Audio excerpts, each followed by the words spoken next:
வேறு ஆளை பார்த்தா 60 வயசு மாதிரி தோணும். உண்மையான வயசு என்னன்னு பார்த்தா 40 அல்லது 45ம்பாங்க. சில பேரை பார்க்குறதுக்கு 45 மாதிரி தெரியும். உண்மையிலேயே 65 தாண்டி இருப்பாங்க. ஒரு மனிதனுக்கு 2 வகையான வயது உண்டுங்கிறார் ஓஷோ. அதாவது உடம்புக்குன்னு ஒரு வயசு, மனசுக்குன்னு ஒரு வயசு. முதல் உலக மகாயுத்தம் நடந்தது இல்லையா, அது முடிஞ்சதுக்கப்புறம் முதல் தடவையாக மனிதனின் மூளை வளர்ச்சியை பற்றி மனநல வைத்தியர்கள் ஒரு கணக்கெடுப்பு சோதனை நடத்தினாங்களாம். அது வரைக்கும் மனிதனுக்கு 2 வகையான வயது உண்டுன்னு யாரும் சிந்தித்ததே இல்லையா. அந்த உலக மகாயுத்தம் முடிஞ்சதுக்கு அப்புறம் மனிதனுடைய சராசரி மனதின் வயதை கணக்கிட்டு பார்க்கும் பொழுது அவங்களுக்கெல்லாம் ரொம்ப அதிர்ச்சியாக இருந்துதான். ஏன்னா அது ரொம்ப பின்தங்கிய நிலையில் இருந்திருக்கு, வளர்ச்சி அடையாத நிலையில் இருந்திருக்கு. அவங்க கண்டுபிடிச்ச பிரகாரம் அப்போ மனசோட சராசரி வயசு என்ன தெரியுமா, 14. அப்படின்னா பார்த்துங்க, உடல் ரீதியாக ஒருத்தரோட வயசு 70 கூட இருக்கலாம், ஆனால் மனசோட வயசு 14 தான். இதுக்கு நேர்மாறாக அமைஞ்சு போச்சுன்னு வச்சுங்க. அதாவது ஒருத்தருக்கு உண்மையிலேயே 14 வயசு, அதாவது உடலோட வயசு 14, அவரோட மனசின் வயசு 70ன்னு வச்சுக்கோங்க. இப்படி அமைஞ்சுட்டுதுன்னா அவர் சீக்கிரம் ஞானத்தன்மை அடைஞ்சிருவார் அப்படின்னு அர்த்தம்.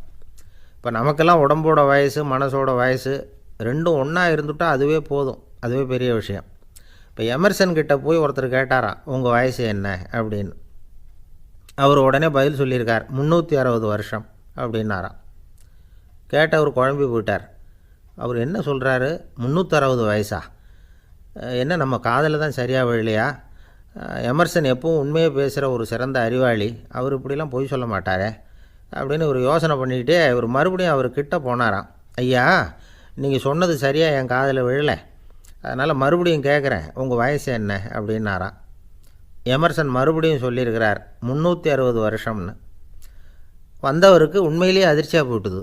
அதுக்கப்புறம் மெதுவாக ஆரம்பித்தாராம், ஐயா, நீங்கள் சொல்கிறத என்னால் ஏற்றுக்க முடியாது.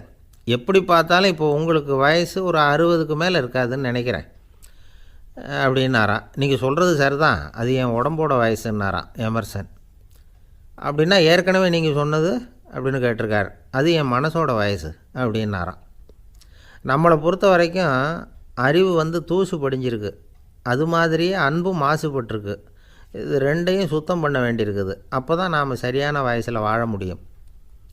ஒரு ஆசாமி இருக்கிறார், அவருக்கு உடம்போட வயசு அதிகம், மனசோட வயசு ரொம்ப குறைச்சல், குழந்த மாதிரி. அவர் ஒரு ஆஸ்பத்திரியில் படுத்திருக்கிறார். நர்ஸம்மா எல்லாருக்கும் மருந்து கொடுத்துட்டு போகிறாங்க. கொஞ்ச நேரம் கழித்து திரும்பி வந்தாங்க.